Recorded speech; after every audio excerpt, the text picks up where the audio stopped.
What's up, everybody? Films38 here, back on my bullshit.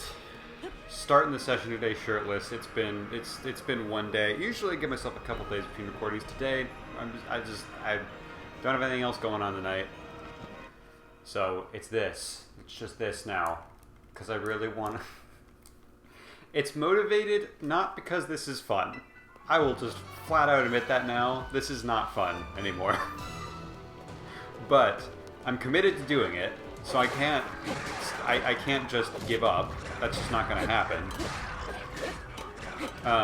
So this is okay.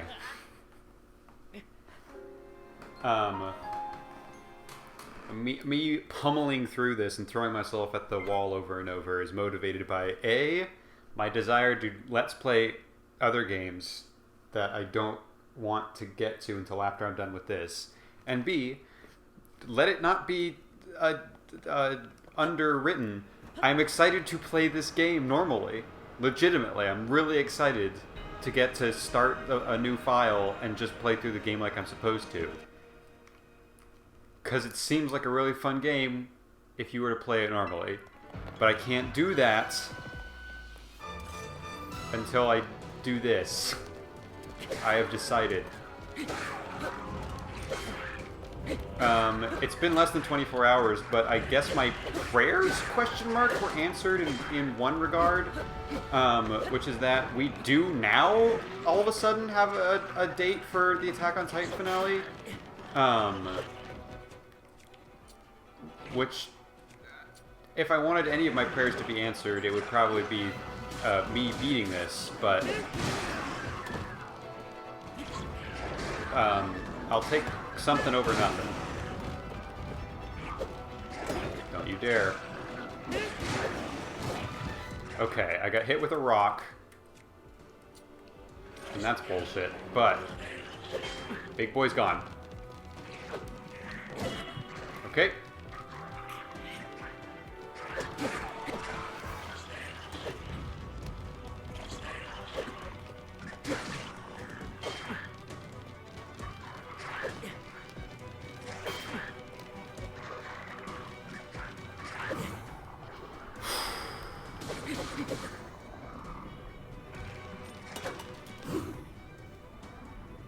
Take it easy, let's take it safe.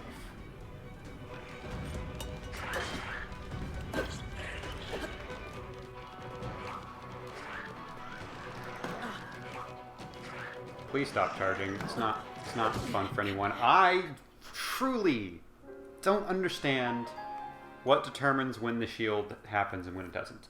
That being said, try number 2, or maybe try number 3, but I think try number 2, and we already got Big Boy off the cliff.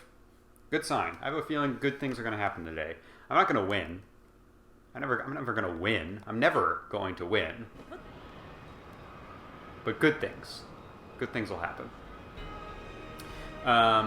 Much like the New Mutants, I don't believe that Attack on Titan will actually end on November 4th. It's not that I think it'll be delayed. That's not what I mean by New Mutants. What I mean is New Mutants came out in theaters, according to all sources, and I said, I don't believe you. I don't, like, that's one of those, generally speaking, you should believe in the science, you should believe in what the general community is confident is the truth.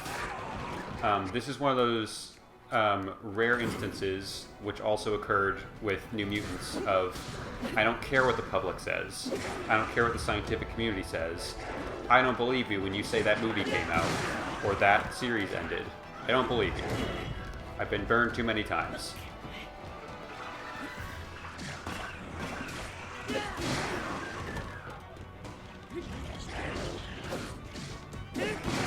Asshole tried to do that to me. He tried to do that exact thing.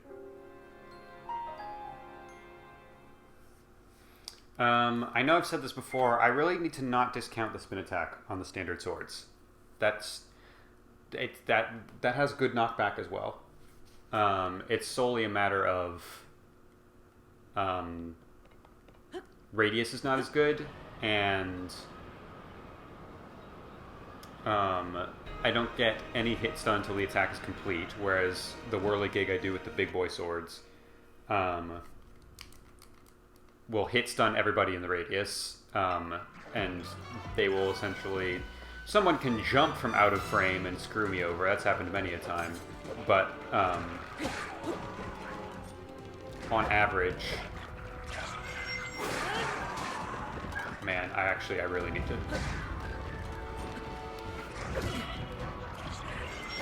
Okay. I need to not discount that. Because I think even as long as he's in the radius, which is the tricky part, I think even Big Boy gets stunned by the standard spin attack. So, is this one of those games where... Hang on. I haven't really tested this, and it's been a while since I played Breath of the Wild. If I do this... Okay! It's a matter of, can I convince Link that he has run in a circle with so many enemies around? Because I don't think it's a fighting game thing where you just put the joystick through the motions and that attack happens. I think you literally, Link has to go through the animation cycle of spinning in a circle. I mean, I'll try that right now.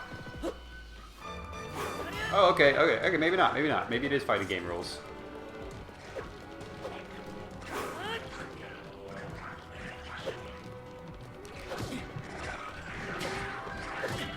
Okay, it's fighting game rules sometimes.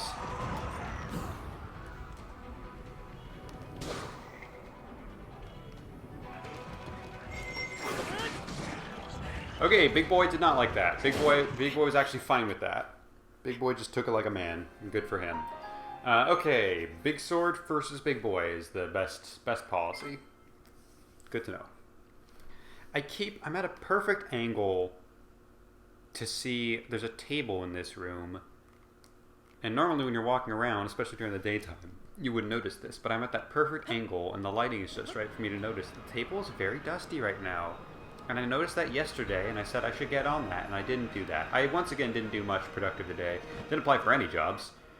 I did go on a really nice long walk. That was really, really nice. There were a lot of... This is going to sound like I'm an asshole.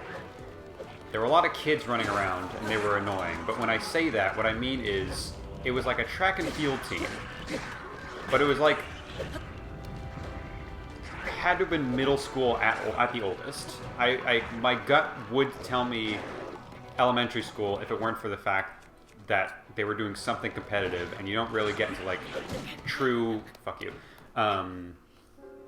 true competitive sports until middle school, I think. And it's not even the kids that were annoying. That's the thing. The kids were annoying, but they were being forced to be annoying because what it was two coaches just running alongside them, yelling at them the entire time. And it wasn't like, hey, that's like abusive yelling, you should be fired for that. It was just annoying yelling. It was just like, come on, let's go, keep it up, keep moving, faster, let's go, up to that post, keep running up to that post. And I was like, apparently right in the exact wrong spot, because I was just walking, and I'm a pretty lanky dude. So, me walking is like a little kid jogging, or like obviously it's not the exact same, but like they were doing like mini sprints essentially. Oh shit! Bye, man. God damn it! And I was just walking the entire time, not taking any breaks on account of I was just walking. And so I started out, I was just walking, and then a bunch of people passed me, and then two adults passed me who are screaming at the kids to keep running, which they're doing. They're doing what's being asked of them, and they still have to get yelled at. And then they stop, because there's a little checkpoint where it's like, okay, quick break. And it seemed like they had done a little bit of long distance there, but then all of a sudden I was just in sprint range, I guess. Because I have to walk by all these kids. The kids are taking a break in the sidewalk. I don't blame them for that. The adults are standing to the sides of the sidewalk. So my goal, the way to get past them is to either like awkwardly walk through this crowd, this gaggle of children who I don't know. So I feel like it would be weird to just like go straight through the middle of them. Some of them are still running, by the way, because some of them are slower than others, so they're waiting for everyone else to catch up. I don't want to get in the way of that. Or I have to, like, very awkwardly sidle up next to the adults to get past them, and they're not moving because they're only focused on the kids. So I did the second one, but I had to, like, shimmy like I was up against a wall in Wind Waker just to get past this mom who wouldn't move because she was too busy staring at the kids and saying that they were going too slowly. And so I get past them, and now it's time for a quick sprint, a quick, like, 30-yard dash. All the kids run by me. The adults run by me again, bringing up the rear. And then as they're taking a break again, I have to walk through them again. It's the exact same thing of everyone's in the way. It's not the kid's fault, but I have to just awkwardly try and get around this massive group of people. So, the moral of the story is, main moral of the story is, don't go to the park right after school ends, because that's when the middle school track and field teams meet and just run around the park at random intervals. It's also like, look, I know I've had a bad track record these past couple of episodes talking about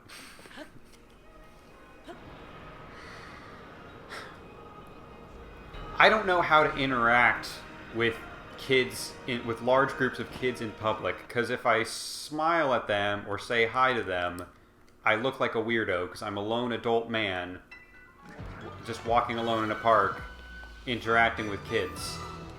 I don't mean anything by it. I'm just trying to be a normal human who doesn't, like, weirdly ignore all the people he's walking next to, but I kind of feel like I have to in order to not be weird about it. And I wasn't going to say hi to the adults because they're all too focused on making sure the kids are running fast. So I just kind of, like, I think that's what bothered me the most, is there's this weird social don't. Oh, okay, that didn't. No, don't do it again. Please stop. Okay. Okay, so if I slam attack him when he's in the middle of winding up an attack, he doesn't get knocked over, but he does stop the attack. That's interesting. Okay. I feel like my best plan should have been wait for the attack and try to flurry rush it, but I wasn't thinking. I was too busy thinking about these dumb track and field coaches.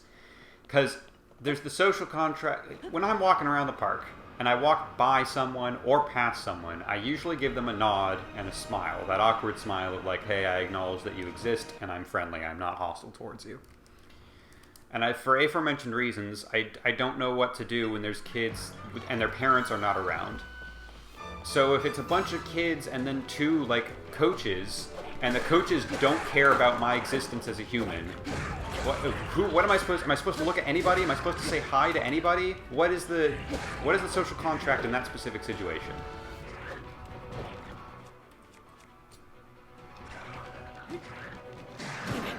To say nothing of the fact that they're in my fucking way. The coaches are. I don't know, man.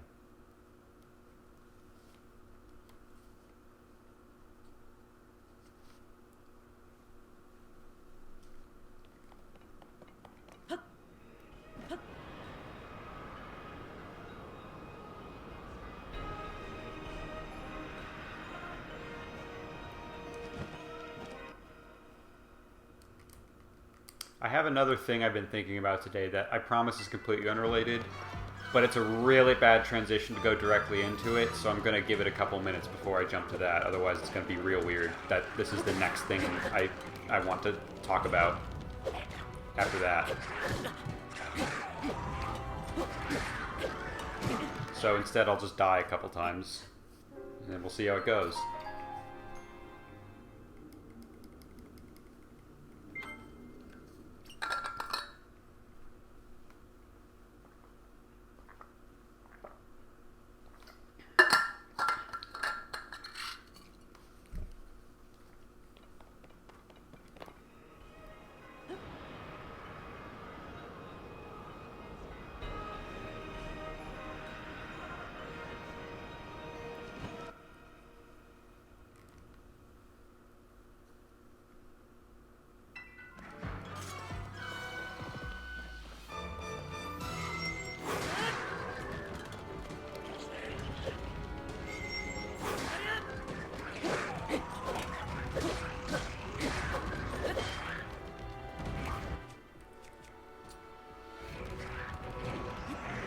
Don't you...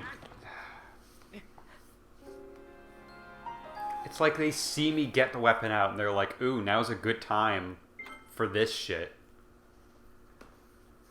Oh, boy.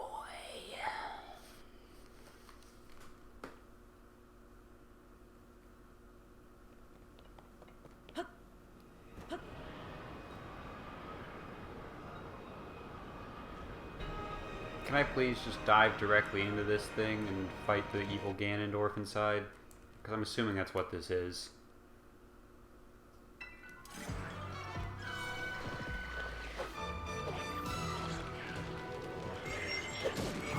Cool.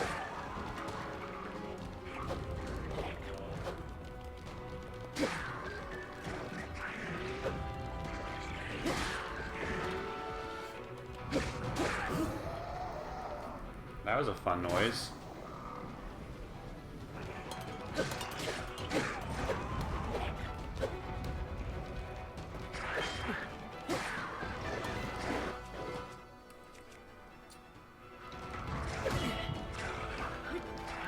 Stop charging me!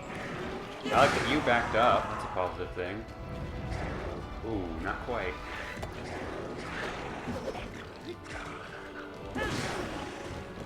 That should do it. Nope, don't attack the ground. That's not what I wanted.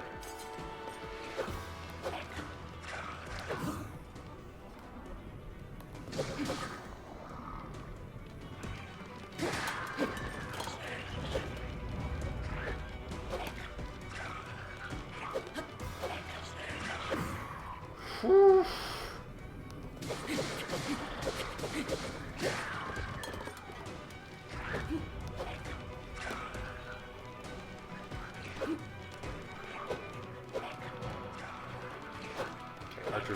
Archers are activating.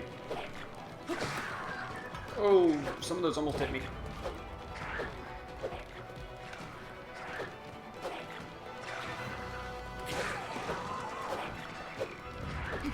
Come on! God damn it! That could have been it. That could have been it. Not guaranteed, but that could have been it. Alright. Things are looking up on account of... whenever I say consistently, it makes it sound like I'm doing it every single time. I'm aware I'm not. But on a somewhat consistent basis, we can get rid of Big Guy. And that's a positive thing.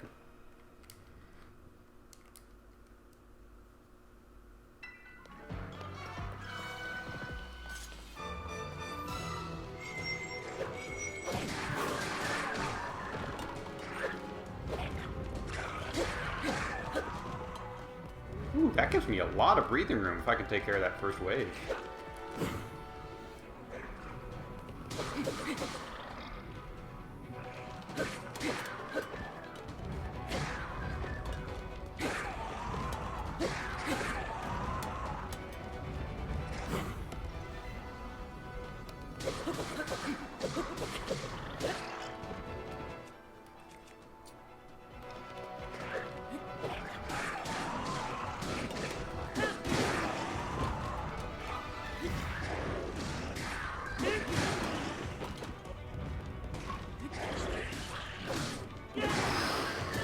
Out a little bit there. I guess I got hit by probably a rock?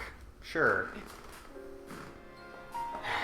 Big Guy was not as close to the edge as I was hoping, which is what got me there. But, oh man, me taking out that first wave felt good. I like that. That was enough to activate the archers almost immediately, I noticed.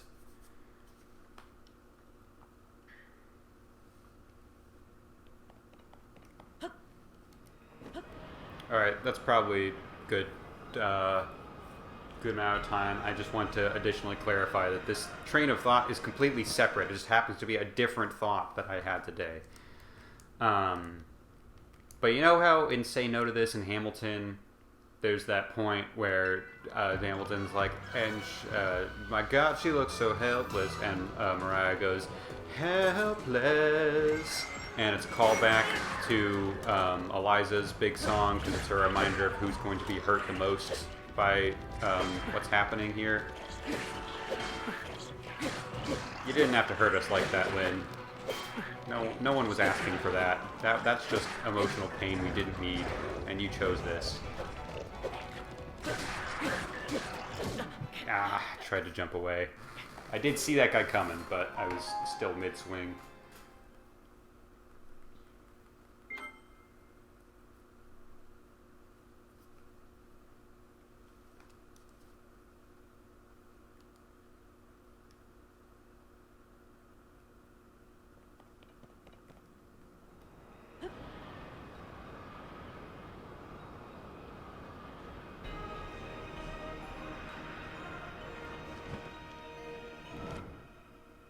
Interesting.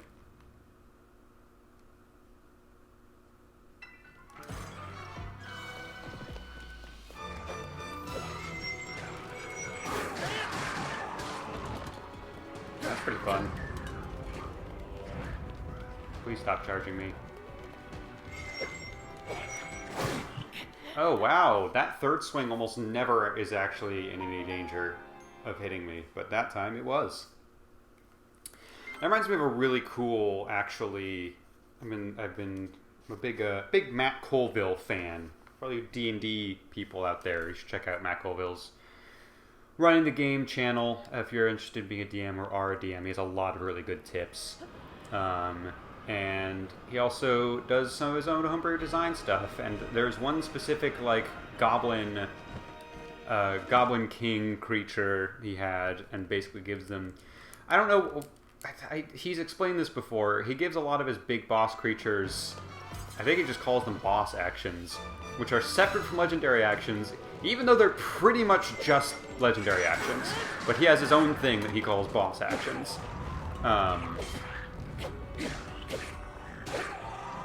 think his thing is like they're a little bit flashier than legendary actions usually are, and each one can only be done once per encounter, whereas legendary actions you can do multiple times. I keep forgetting that those guys are on the track and field team that I ran into today. They can just keep on going for like 50 yards, and there's nothing I can do about it.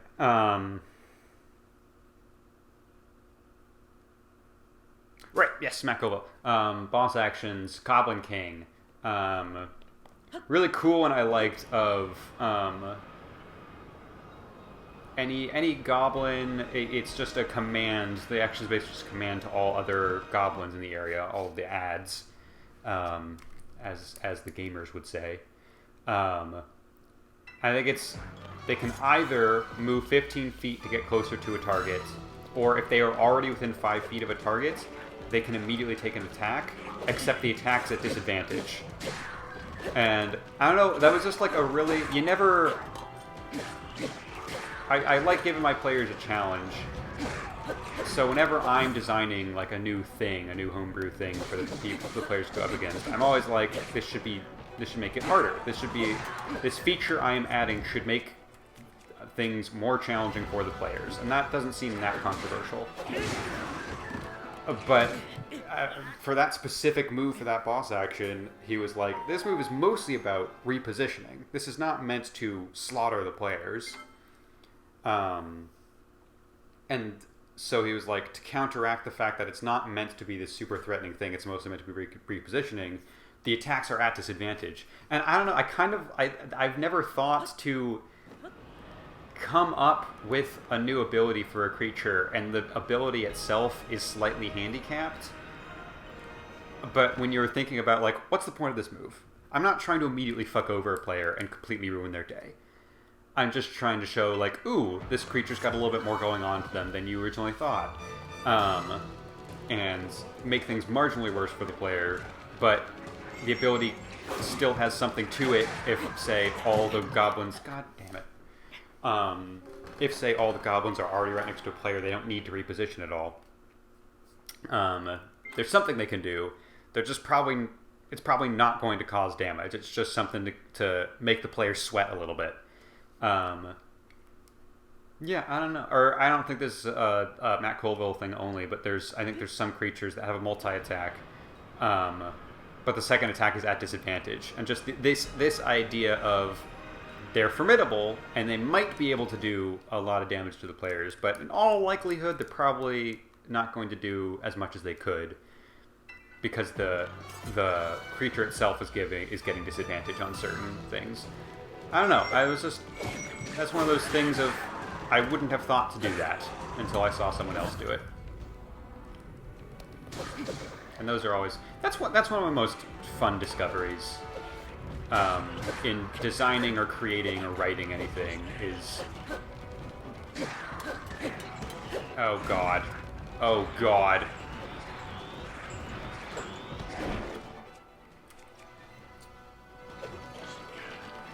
Link, I'm begging you to use it. I'm begging you to use it. Oh no, there's way more root down here than I wanted. And, of course, the impact did not hit the guy that was doing his whirligig. But yeah, transitioning into one of my favorite lines of dialogue in a movie, because it is the moment where I realized, oh, no matter how good of a writer I am, and I like to think I'm a fairly good writer, and this is not me, like, this is not to lower my self-esteem. This was a very useful lesson for me. It is in the movie Birds of Prey, which is very good. And it is the moment where they're all fighting in the kind of the circus room, and one of the Birds of Prey is running by another one. I think it's probably Harley, because I think she's rollerblading. And she just asks, hair tie? And hands a hair tie to one of the other Birds of Prey so that they can tie their hair back in the middle of the fight. And I love that line for the specific reason of, I would never have thought to write that line. I, as a man, and honestly, probably more importantly, a man with short hair, but just and keep in mind the themes of the movie, it's good to just also acknowledge gender here. I would never have thought to write that line, and it's a fantastic line, and it's just a reminder of, like, again, this is not meant to talk about how I'm a bad writer, or how I'm a subpar writer, or I'm so bad at writing women, but I think it speaks to the value of having diversity in, like, the writer's room, of, even though I think I'm a really good writer, I would never have thought to write that line. And the only reason that line was written is because a woman wrote it. Or at least a person with long hair, presumably. I don't know, that was just a very good lesson for me to learn as a writer, is,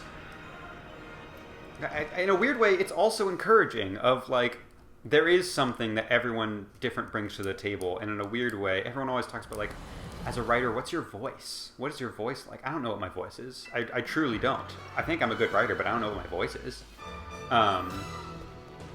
And I hope this doesn't come across as condescending, but the idea of, like, I like to think I write female characters pretty well, but there's still certain details and nuances of the womanly experience that I just won't be able to nail.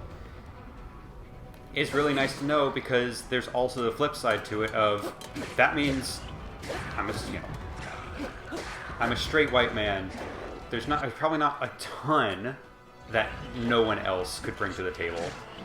But keeping that in mind, there is something to the idea of, that means there's also something that only I know how to bring to the table, you know? Like, every writer has their own detail and input and experience, and it's going to be different from other writers, and that's a good thing. That's just a definitively good thing. I don't know. It's cool. Birds of Prey is a really good movie.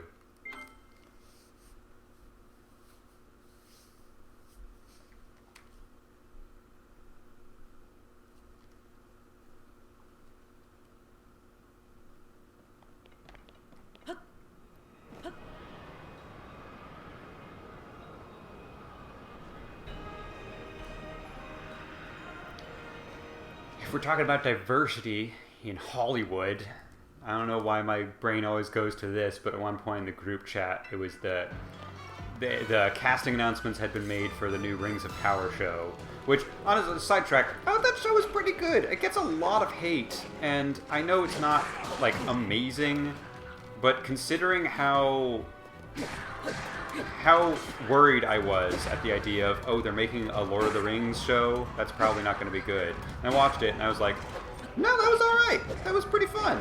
That was pretty good. I'm just gonna take that. Okay.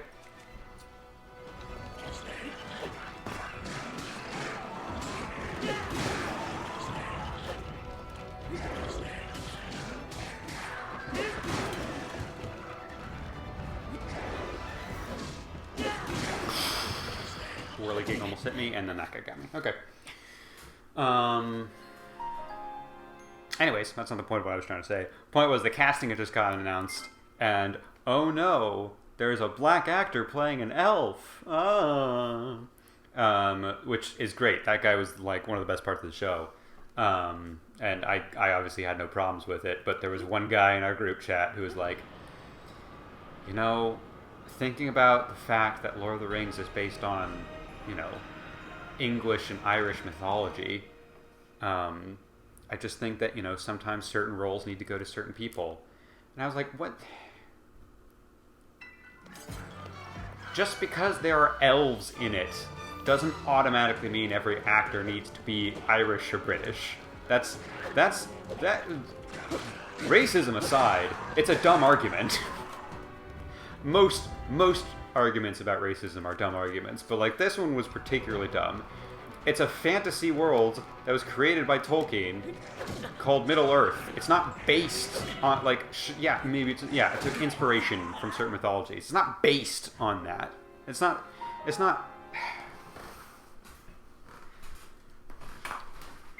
there's no figure in Lord of the Rings that you can point to and go, oh, the real life thing that's based on, that guy was white. That's not what it was. And then the guy was like, well, if you think about like what Tolkien would have wanted.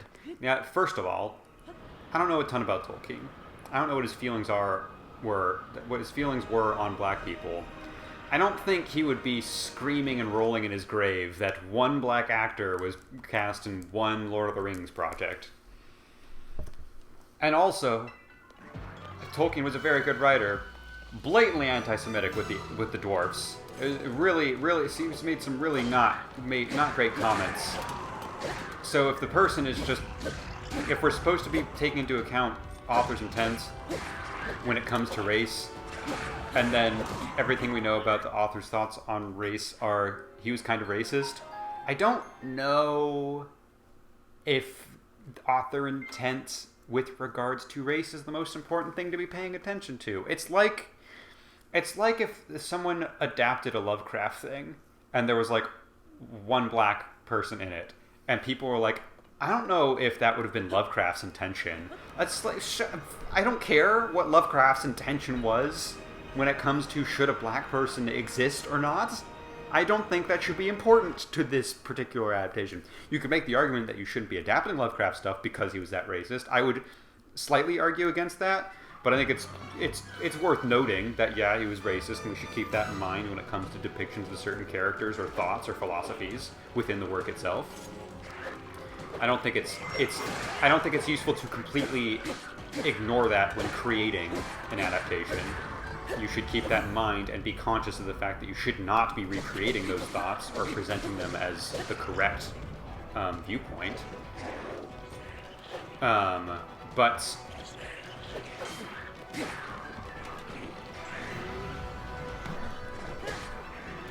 I was really hoping Big Boy would attack me and I could flurry rush him, because I think he does get stunned by flurry rushes. That's cool. That's cool that happened.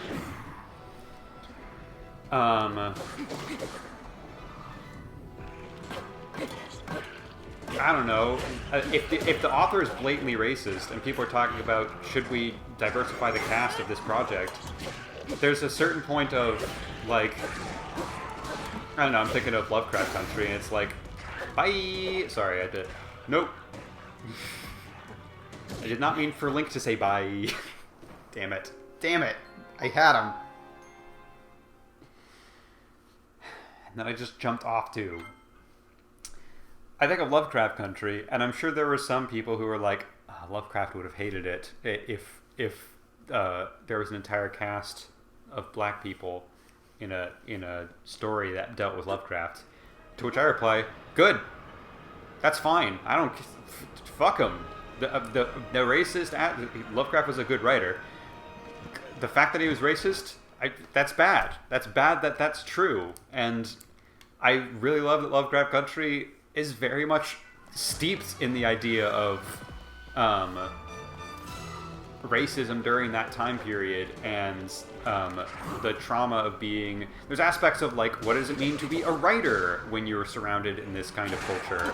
And it's very cool, and the idea of Lovecraft was racist, thus some of his works of horror can be interpreted as the horror of racism. I think that's a really neat idea. I love that that's the case.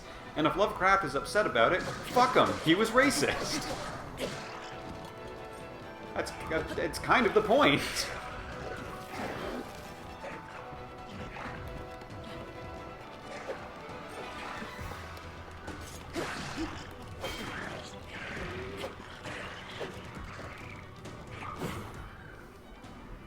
Oh boy, I can't believe they canceled that after one season. Now, Jonathan Majors was the main character of that show, so I don't know... much like with Loki Season 2, which is apparently still... They're, like, doubling down on Jonathan Majors for the time being, apparently. I know it was all probably already shot beforehand, but, like, there's people giving interviews right now in September 2023, and they're like, yeah, Jonathan Majors is a really big part of Loki Season 2, we're really excited. It's like, should you be saying you're excited for that right now? Maybe this is not the best time to say you're excited to see that. So yeah, Lovecraft Country Season 2 would probably be coming out right about now, if not slightly earlier, and that would be rough. But it was still a damn good show. Man.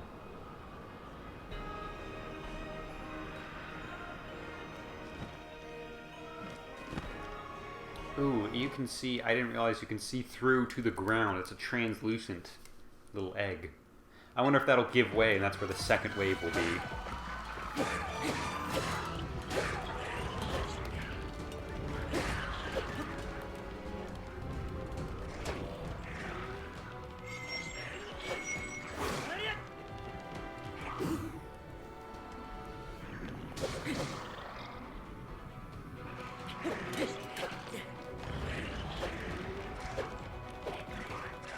I know it was hard to get down here.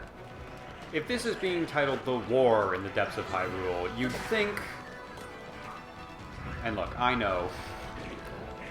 Actually, I don't know for sure. I was about to say, you'd think Link would have the option to recruit some people to help him out with this. I haven't played the game normally. Maybe this scene is supposed to have, like, Prince Sidon and the nerdy Goron, or whatever his name was, and Mipha. No, Mipha's dead. Mipha's fucking dead. What's the Gerudo princess? It's not Riku. That's Kingdom Hearts. I don't know. But yeah, maybe there are supposed to be other people here helping fight the army with me.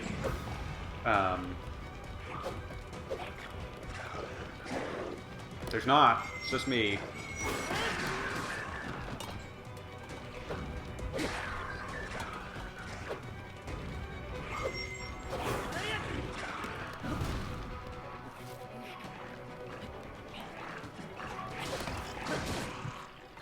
What? The camera got weird there.